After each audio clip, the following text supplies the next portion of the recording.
Hello and welcome to Daily News Simplified, an answer to what, why, and how of the newspaper analysis from the UPSC perspective. Today we have taken up important articles from the last week's The Hindu and the Indian Express newspaper. Topics which we are going to cover today are displayed on your screen. Let's begin the discussion. Now let's start our session with our first article which appeared on page number 17 in the Indian Express dated 22nd February. Now context of this article is that Spain has become the first European country to introduce paid menstruational leave or period leaves. Now how it is relevant in Indian context, as recently a PIL in this regard has been filed in the Supreme Court, and it was seeking a direction to all the states to frame rules for menstruational pain leave for female students and working women at their respective workplaces. However, Supreme Court had refused to entertain the matter by observing that the issue falls under the policy domain of the government. How? Because it is the work of the legislature and not the judiciary to frame policies. Now, as this article talks about period leave or menstruational leave, which is related to aspects of women, important theme under GS paper 1. Also, as women is important vulnerable section, so welfare schemes for the vulnerable section of the population by the center and states, important theme of GS paper 2 is also connected to it. Also, this theme is important as UPSC has been asking women centering question in the prelims as well as mains examination. Like this question about empowering women came in year 2019. Also, this prelims based question, which based on Maternity Benefit Amendment Act 2017, came in year 2019. Now try to attempt this question and let us know your answer in the comment box given below. Now in further discussion, we will look into what is menstruational leave. Now currently, as there is no national law or mandate that requires employers to provide menstruational leave to women employees, so we will talk about arguments in favor or against it. Then as you know, this is one of the problem faced by working women.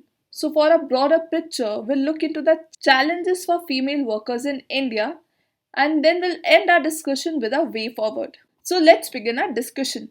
Now what is menstrual leave? It is a type of leave where a woman may have the option to take paid leave from her employment if she is menstruating and is unable to go work because of this.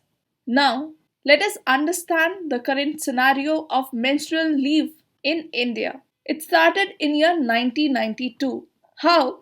As Bihar government provides 2 days of menstrual leave a month. Also, in the historic case of S.L. Bhagwati versus Union of India and others, in year 1992, why it is historic? As it is important to note that while this case did not directly deal with menstrual leave, it did highlight the issues of menstrual hygiene and facilities for women workers, which is an important aspect of menstrual health and well-being.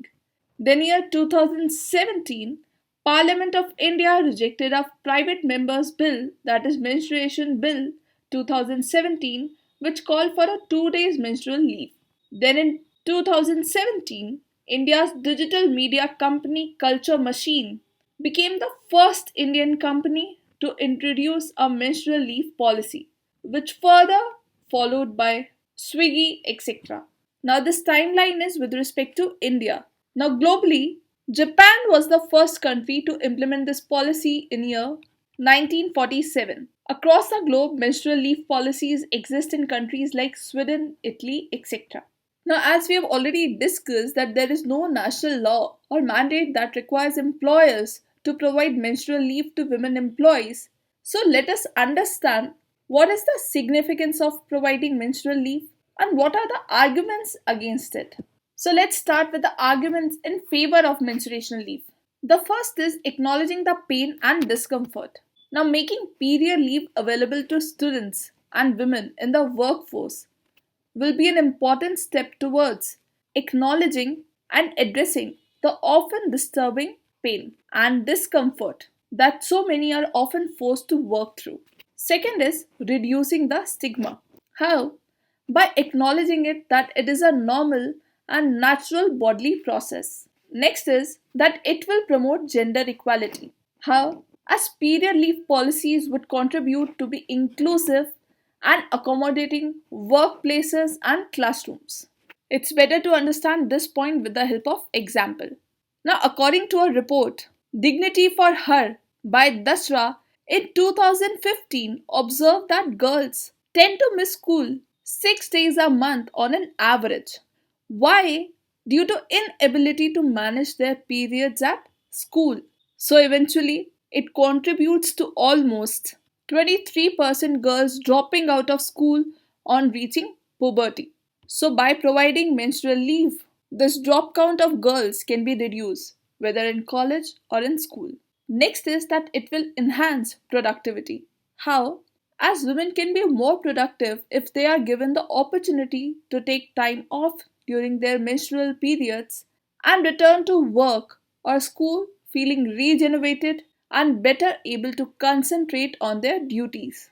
So, these arguments are in favor of providing menstrual leave.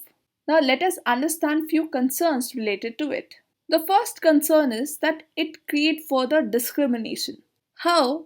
As it may depict women as less competent than males or cast about their work efficiency.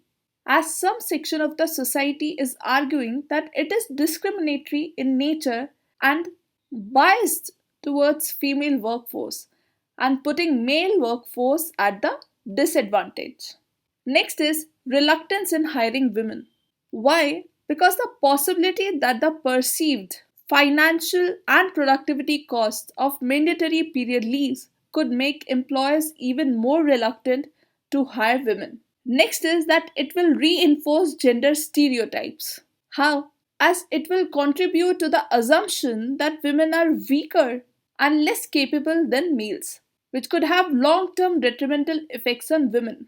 For example, glass ceiling. Now, you all must have heard about this term. It refers to sometimes invisible barrier to the success that many women come up against in their careers. So, what will happen?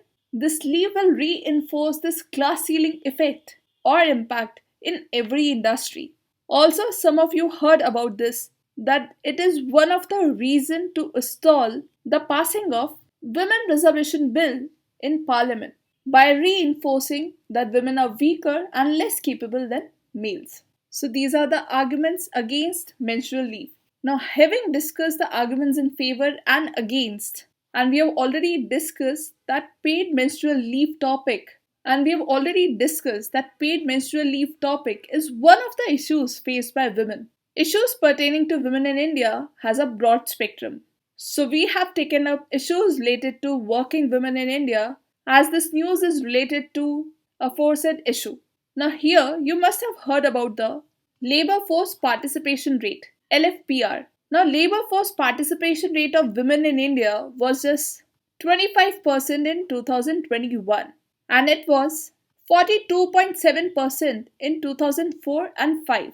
So what it reflects, this 17.7% decline indicates the withdrawal of women from the workforce despite rapid economic growth during the same period. And this analysis is done by non-profit Oxfam India. So to gauge this decline, let us understand what are the challenges women are facing at the family level and at workplace. So we'll start with challenges at family level. The first challenge is family duties. How? As in India, women desires for a job and a professional life are still viewed as secondary. Also, majority of families fail to provide the working women with moral and emotional support. So what will happen? It make it challenging for women to pursue their goals. And moreover, women are often expected to prioritize their family duties over their career aspirations, which can create a sense of guilt and shame if they do pursue their dreams. So this can also lead to lack of opportunities as women may have not access to the same resources and networks as men. The best example of this challenge is a study by the International Labour Organization. It found that the nearly 20% of women in India drop out of the workforce after getting married or having children. Now, one of the offshoot of this challenge is motherhood responsibility. Why? Because it is considered as primary responsibility of a woman. So this ultimately deprives her from reproductive rights and put her under additional mental and physical burden of responsibility. Now, the next challenge is time balance. Now, maintaining a balance between job and family is a difficult task for Indian working women. So, what will happen? They endured a great deal of unnecessary stress due to expectations of completing requirements for household duties as well as deadlines for official job. Next challenge is business tour and trainings. Now, as you know, to move ahead in career, one need training and business tour to explore the opportunities. But this poses a challenge vis-a-vis balancing personal and professional life for Indian working women. How? As after all the expectations of family care and household chores, female workers find it extremely difficult to carve out space and time for such additional upgrades in their career path. And because of all these, what will happen in all these hustle, health aspect, whether it is mental and physical, takes a backseat, which has its negative ramifications in the long run. Now, having seen challenges at the family level, let's discuss few challenges at workplace. First is gender bias.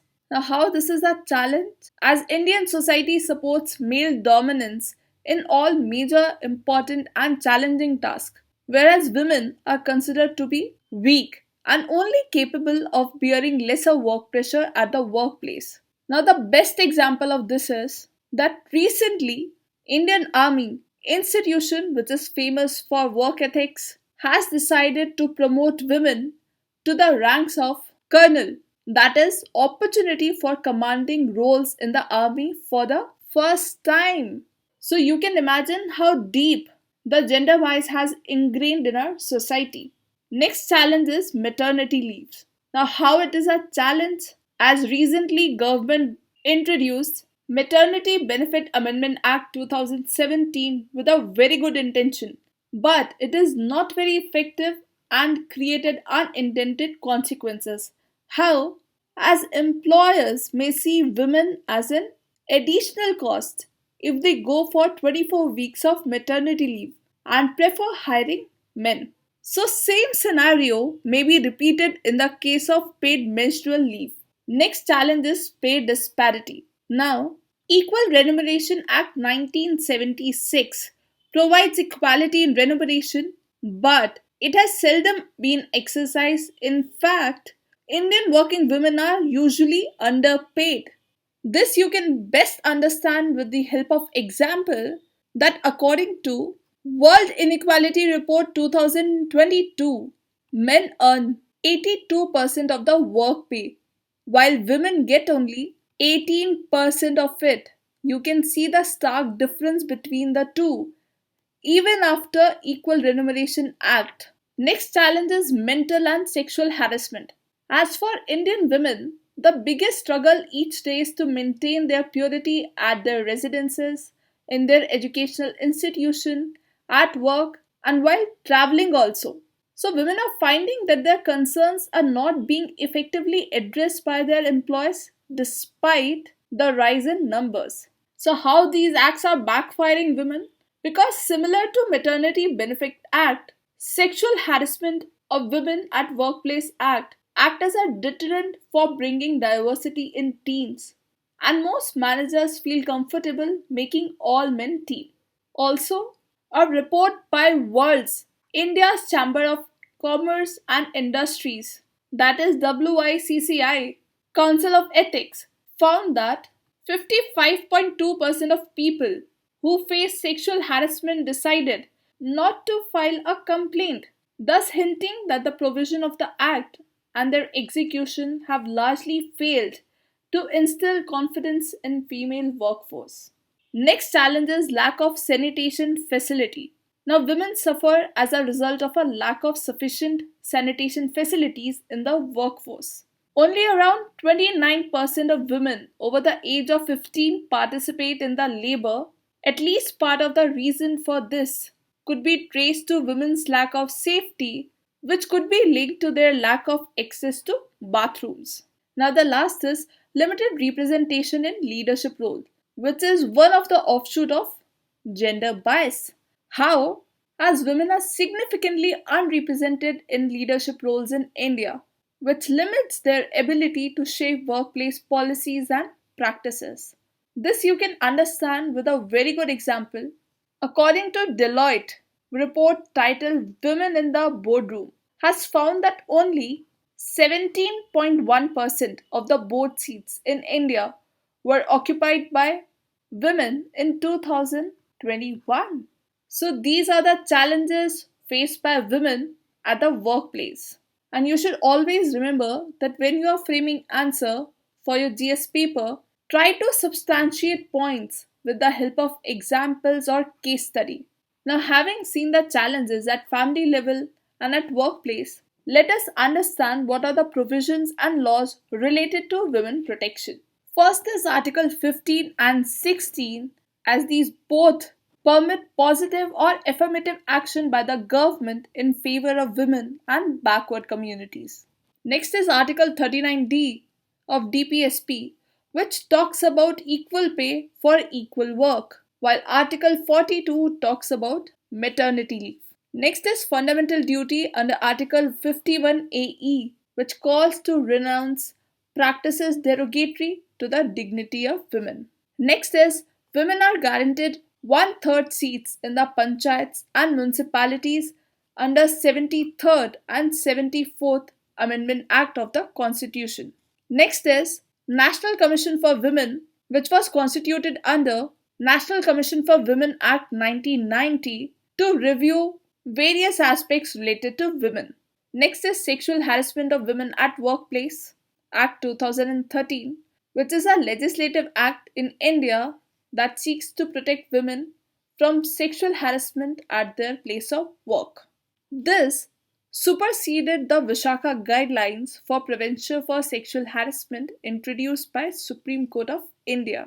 The next is Maternity Benefit Amendment Act 2017, which we have already discussed. It provides compensated maternity leave for 26 weeks, up from the current 12 weeks.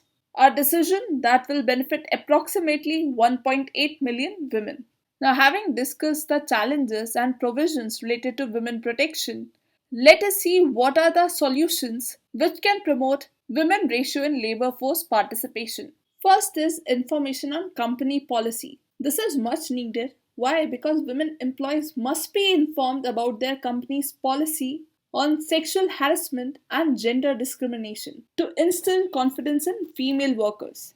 Next solution is awareness. Now, awareness among women must be raised through training on security and safety, which should encompass the do's and don'ts along with their sensitization regarding police helplines and company contact points.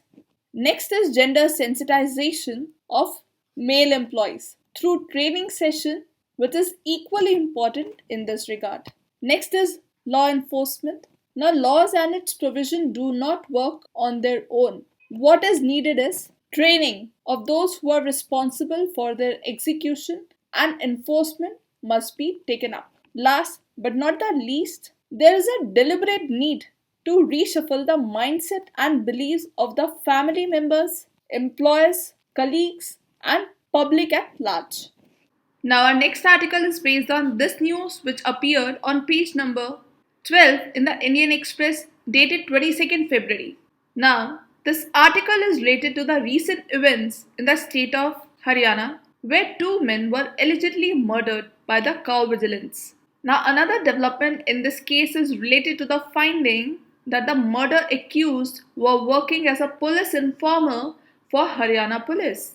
Though informers are integral part of the policing process, there should be strong checks and balances on their functioning. Now, details related to this news is not that important, but issues and challenges related to the functioning of police is important from the UPSC examination perspective. Now, this theme is important as if you will refer to GS paper 2, roles of civil services in a democracy is a very important theme. Also, under GS paper 3, various security forces and agencies and their mandate is important. Also, UPSC has asked question based on role and issues of the civil services in India. Like this question came in year 2017, and this question based on cadre-based civil services organization came in year 2014. So now issues like encounter killings, custodial deaths and political interference has kept the topic of police functioning in news on a regular basis.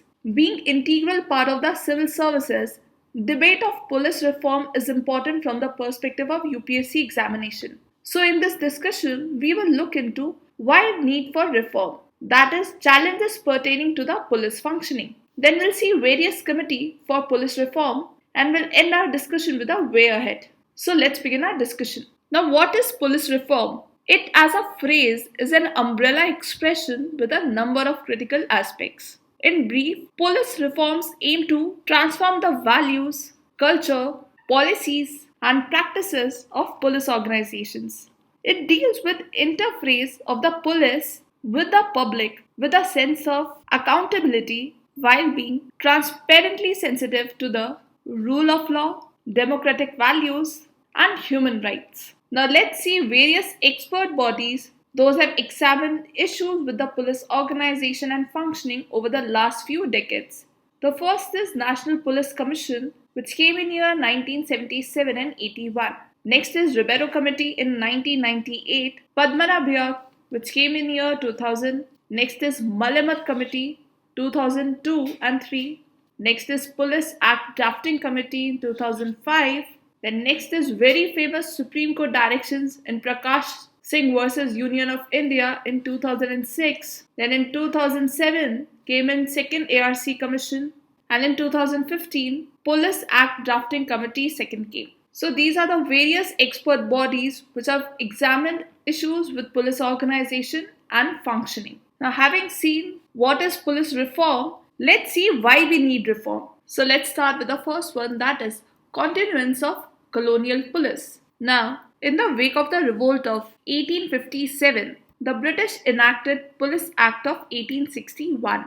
It is the primary law governing the police system in India. The act was enacted during the British colonial era and now outdated, as it does not address modern issues such as cyber crimes or the protection of human rights. Also, it does not provide for an independent oversight mechanism to ensure police accountability. As over the years following independence, there were instances where the police force were perceived to be politicized with erosion in the values, objectives, and practices of police organization across the country. There seems to have been some gap in the overall objectives of the force and the way laws were enforced.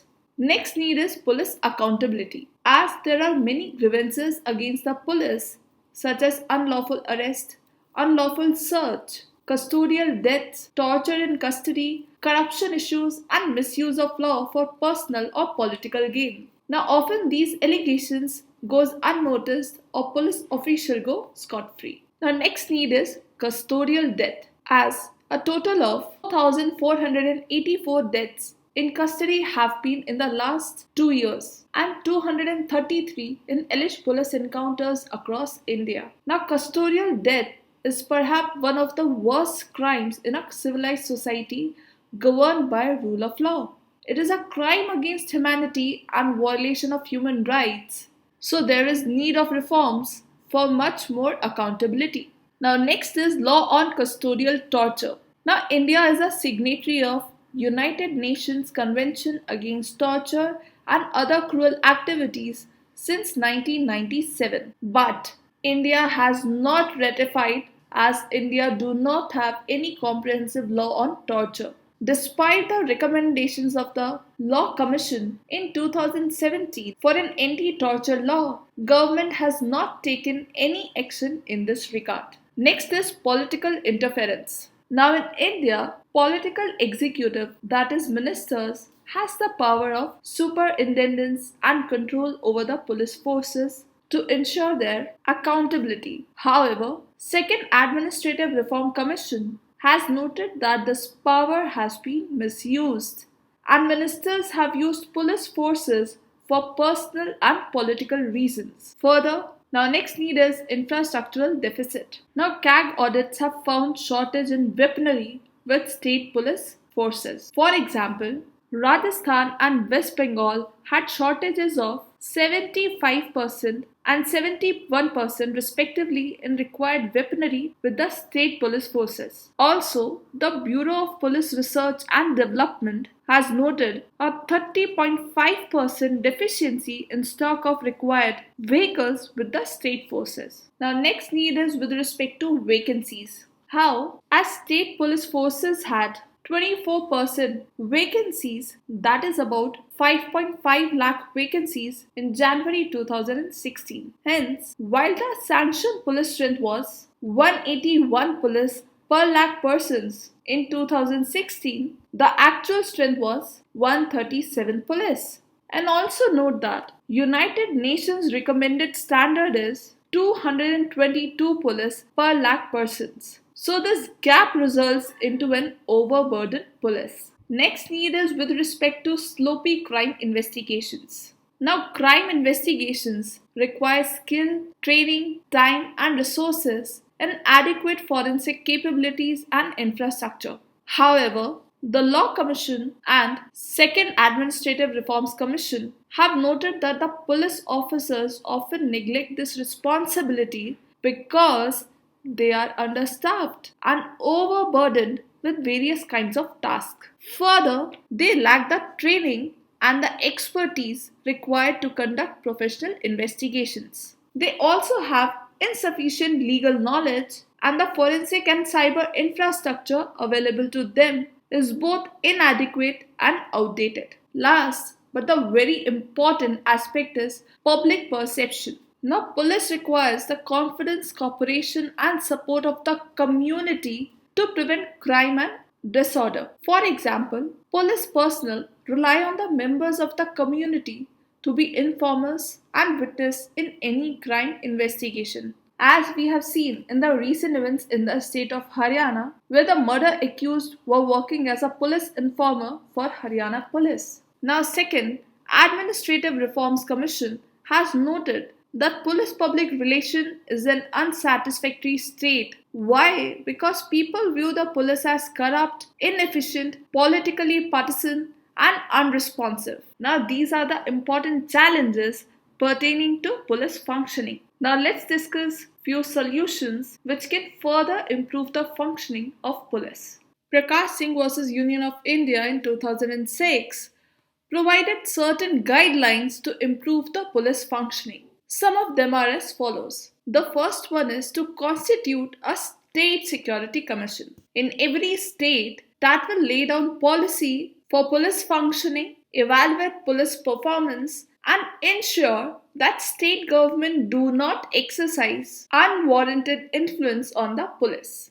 Now next is to constitute a police establishment board in every state that will decide postings, transfers, and promotion for officers below the rank of Deputy Superintendent of Police and make recommendations to the state governments for officers of higher ranks. So how this will help? This will somehow dilute the political interference. Next is to constitute a police complaints authorities at the state and district levels to inquire into allegation of serious misconduct and abuse of power by police personnel.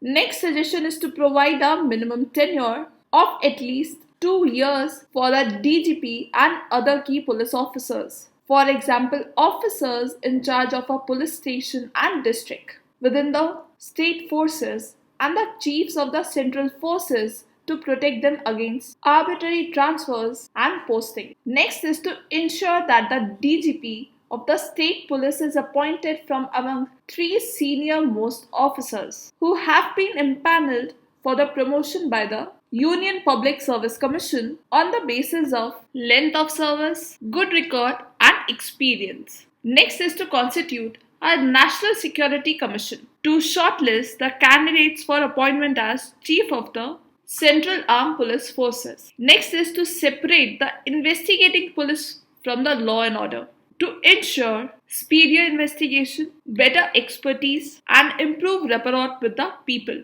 So these are the important guidelines set by Prakash Singh versus Union of India case. Now, as you know, a progressive modern India must have a police force which meets the democratic aspirations of the people, and for this, a renewed thrust to implementing reform in the police forces is required. While reimagining a police force which can perform its functions without fear or favor is a long haul. It is about time that positive steps are taken in the right direction to initiate this change. Now, in this part, we have taken prelims pointers which are sourced from various news that are featured in the Hindu newspaper dated 26th February. Now, pay attention that these statements are pointers for you to remember, and these statements can be used to frame questions in the MCQ. So, our first article is based on neutrinos. And context of this news is that neutrinos are the second most abundant particles in the cosmos, and because they are so ubiquitous, their properties have an important influence on the structure of the universe.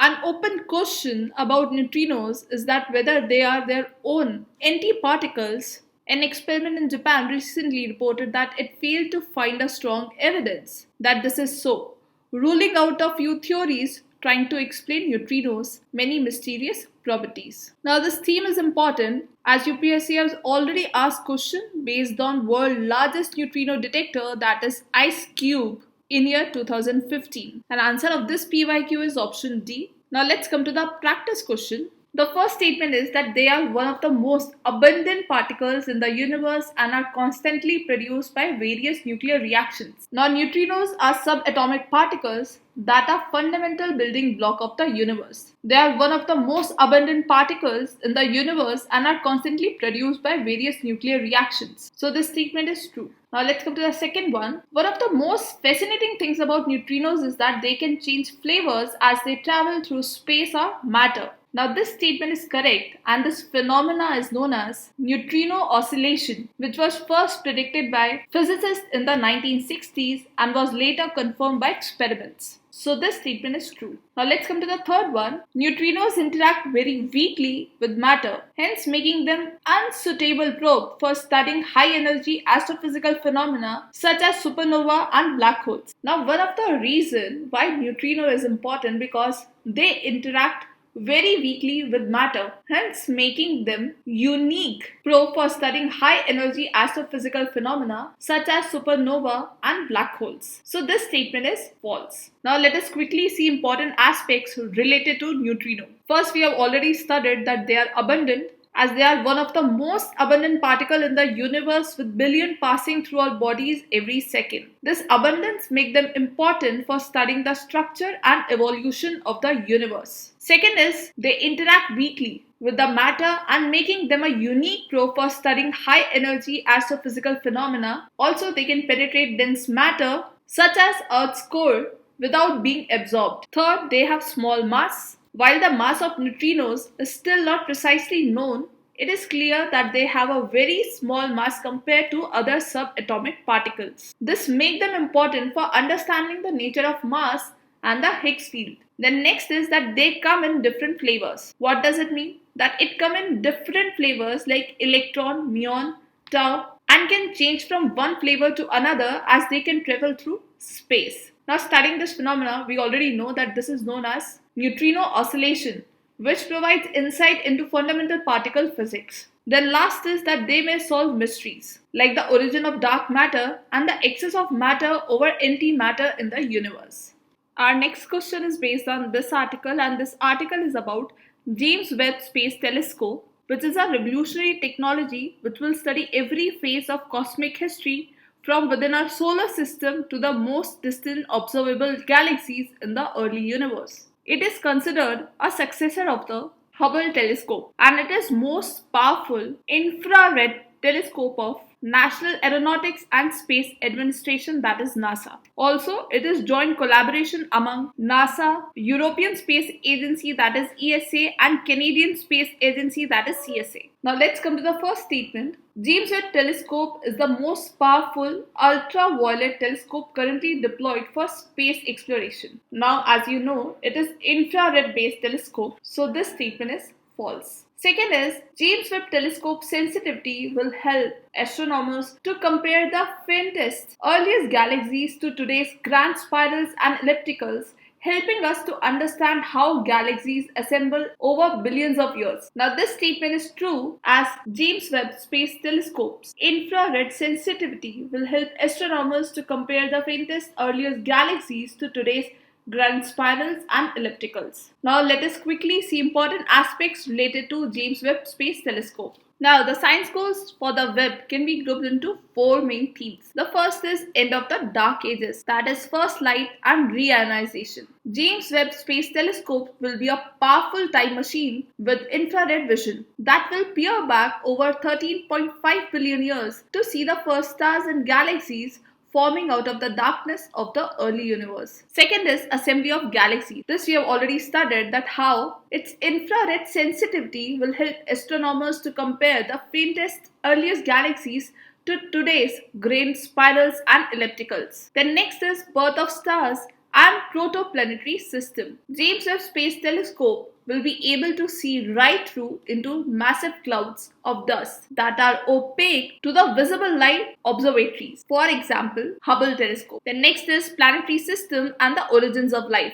James Webb Space Telescope will tell more about the atmosphere of extrasolar planets and perhaps even find the building blocks of life everywhere in the universe. In addition to other planetary systems, it will also study objects within our own solar system.